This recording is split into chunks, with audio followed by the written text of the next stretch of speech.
e claramente, né, a maioria esmagadora, acham que isso parece um caso de corrupção. Mas vocês sabem quem discorda de vocês? A Polícia Federal. E eu falo isso porque em um raro momento em que a Polícia Federal não estava empenhada na prisão de mães de famílias, manifestantes, senhoras rezando terço, meliantes de batom, o diretor-geral da Polícia Federal deu uma entrevista dizendo que o irmão do Lula não é investigado na operação que apura corrupção no INSS, nos sindicatos. Bota o vídeo pra gente aí, Bruno. Do qual ele faz parte da diretoria, é alvo dessa investigação? Veja, Heloísa, várias entidades e associações foram objeto de buscas e apreensão e de medidas também contra os seus dirigentes. E esse sindicato, o Sindinap, não foi objeto de busca e apreensão, tampouco os seus dirigentes foram alvo de qualquer medida, as pessoas físicas alvos de qualquer medida. E respondendo muito objetivamente, o irmão do presidente Lula não é alvo da operação, não é investigado na operação, portanto, isso eu sei que pela questão política termina gerando, né, uma onda de pessoas tentando fazer uma vinculação, né, que hoje se mostra... Que absurdo, uma vinculação. Vocês estão ouvindo aí, o irmão do Lula não é sequer investigado. Eu sou investigado, ou fui investigado, por tentativa de golpe de Estado pela mesma Polícia Federal, porque fiz reportagens a respeito do que estava acontecendo nas Forças Armadas. O irmão do Lula, presidindo o sindicato, não é sequer investigado. E mais, falar que o fato do sindicato dele ter coincidentemente ganhado um caminhão de dinheiro justamente durante o mandato do seu irmão é, nas palavras do diretor-geral da Polícia Federal, uma questão política. O julgamento do Bolsonaro é técnico. Mas o do citar que o irmão do Lula, o Ronaldinho Gaúcho dos sindicatos, possa ter roubado pra cacete, aí é uma questão política. Então, parabéns, Polícia Federal. Os tigrões, quando o assunto é prender mãe de família, e tchutchuca, quando o assunto é investigar a família do Lula. Vamos para um próximo tópico.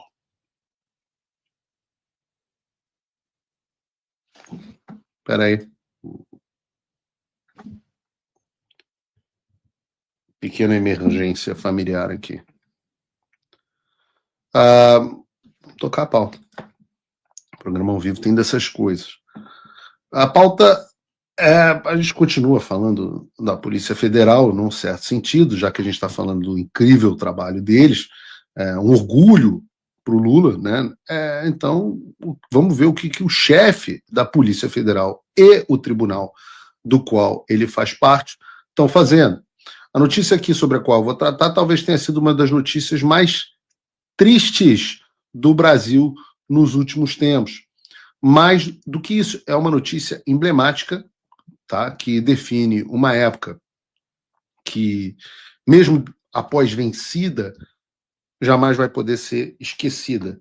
Eu sei que você não aguenta mais ouvir, eu pedi para você fazer o triplo C, curtir, comentar e compartilhar, mas eu peço porque 4 entre cada 10 pessoas sequer estão inscritas no canal e a maioria não ativa as notificações e nem curte o vídeo e isso prejudica o nosso algoritmo. Então ajuda a gente aí. Obrigadão. Como vocês devem ter visto, eu estou falando da notícia que o Supremo Tribunal Federal formou maioria pela condenação da Débora Rodrigues a, pelo menos até o momento, 11 anos de prisão. Vejam a reportagem disponível no Paulo Figueiredo Show. A primeira turma do Supremo Tribunal Federal formou maioria para condenar pelo menos 11 anos de prisão a cabeleireira Débora Rodrigues dos Santos, que pichou a estátua da Justiça com batom durante os atos do 8 de janeiro de 2023. Dos 5 ministros do colegiado, falta apenas o voto da ministra Carmen Lúcia. O julgamento foi retomado nessa sexta-feira, na sexta-feira passada, em plenário virtual, após o pedido do ministro Luiz Fux. O ministro Alexandre de Moraes, relator do caso, votou em 21 de março pela condenação da cabeleireira a 14 anos de prisão pelos crimes de associação criminosa armada, tentativa de abolição... Associação criminosa armada com batom é muito ridículo. Tentativa de abolição violenta do Estado Democrático de Direito, muito violenta, golpe de Estado, deterioração de patrimônio tombado e dano qualificado pela violência e grave ameaça contra o patrimônio da União. Obviamente seguiu o voto do Alexandre de Moraes, o vagabundo do Flávio Dino, o Gordola. Nessa sexta-feira, por volta das 11 horas, o Fux optou por reduzir a pena a 1 ano e meio.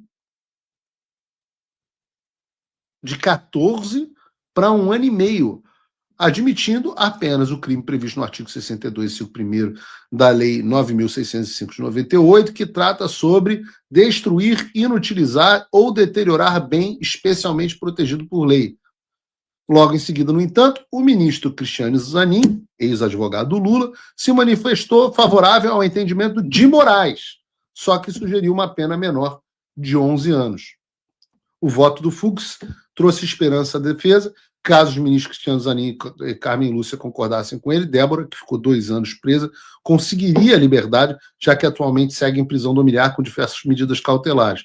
Com a manifestação do Zanin, no entanto, o vagabundo, essa possibilidade só existe se Carmen Lúcia divergir do relator e algum dos ministros que já votou pela condenação, o Alexandre, o Gordola ou o Zanin, reavaliar o voto. Essa, então, é a situação da Débora no presente momento. É importante dizer que a proclamação do resultado final do julgamento está marcada para o próximo dia 6 de maio. Até lá, é possível que qualquer um dos ministros altere o seu voto. Para que a Débora não seja condenada a 11 ou 14 anos de prisão, a Carmen Lúcia precisa seguir o entendimento do Fux e, ao mesmo tempo, ou o Alexandre, ou o Gordola, ou o Zanin mudarem o voto deles. É improvável? É. É impossível? Quase.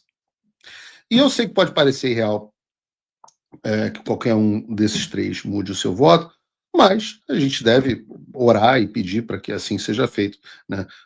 Às vezes Deus visitou a mulher de Pôncio Pilatos, pode ser que visite a mulher do Gordola e faça ele mudar a opinião. Mas o fato é que, por mais triste, e obviamente não tem nada a se comemorar nessa tragédia, ela ganhou o mundo, né? É um desses casos icônicos, né? É um desses casos.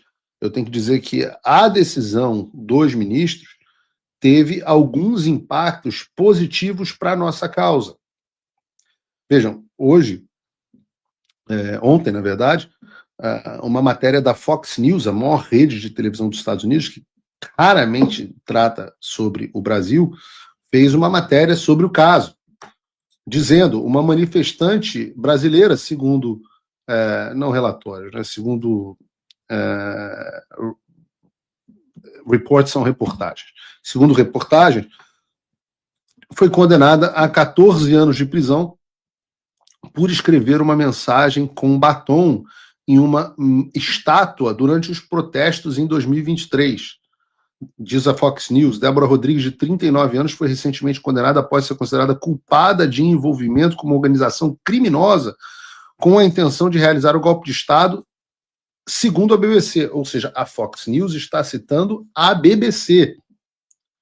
Rodrigues, que trabalha como cabeleireira, escreveu "Perdeu, mané" na estátua da Justiça em frente ao Supremo Tribunal Federal. No entanto, ela não esperava ser processada por escrever a mensagem e disse ao júri que desconhecia a dimensão dos protestos.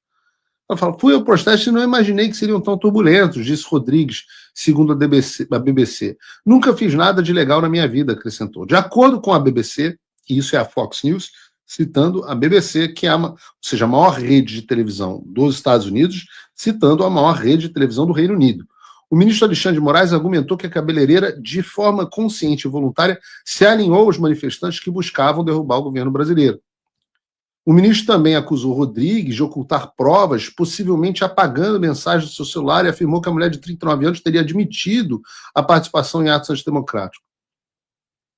E continua a reportagem, dizendo que o próprio Bolsonaro pediu anistia para Débora e tudo mais. Ou seja, o caso recebeu também na BBC, que é a maior rede de rádio e televisão do Reino Unido, né? A reportagem da BBC foi: mulher que usou o batom para escrever em estátua durante protesto no Brasil é condenada a 14 anos de prisão. Tá aí a reportagem da BBC. Então, vejam, eu peguei o caso, as publicações sobre a Débora, e mandei hoje para várias pessoas do governo americano, inclusive pessoas da Casa Branca. E eu mandei aqui a reportagem da Fox News, dizendo assim, e a pessoa me respondeu aqui: absolutely maddening, ou seja, absolutamente enlouquecedor. Did you send this to fulano? Me perguntaram se eu mandei para uma outra pessoa que está envolvida nesse processo. A resposta do que eles me disseram: I'm sorry, we are working hard to bring her justice soon. Eu sinto muito. Nós estamos trabalhando duro para trazer justiça para ela soon, cedo, em breve. E aí a gente engaja aqui em outros assuntos. Mas, vejam, no que é possível, este assunto está sendo levado ao maior número de pessoas. Então, o caso da Débora, eu lamento muito que ela esteja passando por isso, mas não será à toa, Débora. Não será à toa. Pode ter certeza que o máximo de pessoas que podem estão sabendo do seu caso. E que casos como o seu, que trazem esse tipo de atenção e mostram a truculência dos ditadores que estão tomando conta do Brasil, contribuem imensamente com o nosso trabalho aqui fora. Eu posso garantir. Eu estou lendo aqui o chat direto para vocês. E acho que também há um componente muito importante nessa história, que é a questão da anistia, discussão da anistia. Você teve, durante a semana passada, um caso, até aconteceu depois aqui do Paulo Figueiredo Show de quinta-feira, que foi o Mota, presidente da Câmara do Brasil, decidindo, por enquanto, depois de uma reunião do Colégio de Líderes, não colocar a votação do projeto de anistia em regime de urgência, ou melhor, a votação do regime de urgência do projeto de anistia. E uma das discussões que tem havido, projeto apresentado pelo Alcolumbre, discussões do Michel Temer, e há um apetite muito grande para isso como uma pena de consolação, para, inclusive, tirar o Bolsonaro dessa história, que é, olha, em vez de nós darmos a anistia, vamos discutir a redução da pena. Vamos discutir uma pena menor, que foi o caminho mais ou menos onde o Fux adotou. E há muita gente dentro do Congresso que defende esse caminho. Eu citei aqui o Alcolumbre, citei aqui o Temer, que não está, obviamente, dentro do Congresso, mas que tem uma capacidade de articulação muito grande. Neste momento em que isso acontece, em que o Fux dá um freio de arrumação e vota por um ano, é um momento onde, se houvesse alguma inteligência emocional do Alexandre, ele seguiria esse entendimento e desidrataria a anistia, eles vão e votam por 14 anos, 11 anos e por aí vai. Ou seja, eles mostram que estão dobrando a aposta. O que isso faz pelo projeto da anistia? Isso dá gás ao voto da anistia. Isso mostra que, se não for por uma ação do Congresso, não haverá nenhuma autocontenção do Supremo Tribunal Federal. Então, o caso da Débora serve para atrair atenção internacional, mas também para, dentro, nacionalmente do Brasil, inclusive dentro do Congresso Nacional, para mostrar o grau de truculência como tem agido o Supremo Tribunal Federal, e que não há alternativa senão uma ação do Congresso. A ação do Congresso primeiro vai ter que ser pela anistia e depois vai ter que ser, num dado momento, para punir os tiranos. Quem sabe a gente não consiga, aqui dos Estados Unidos, dar o empurrãozinho que faltava para que o Congresso tome a ação que precisa tomar, que é começar pela lei da anistia, que é inevitável.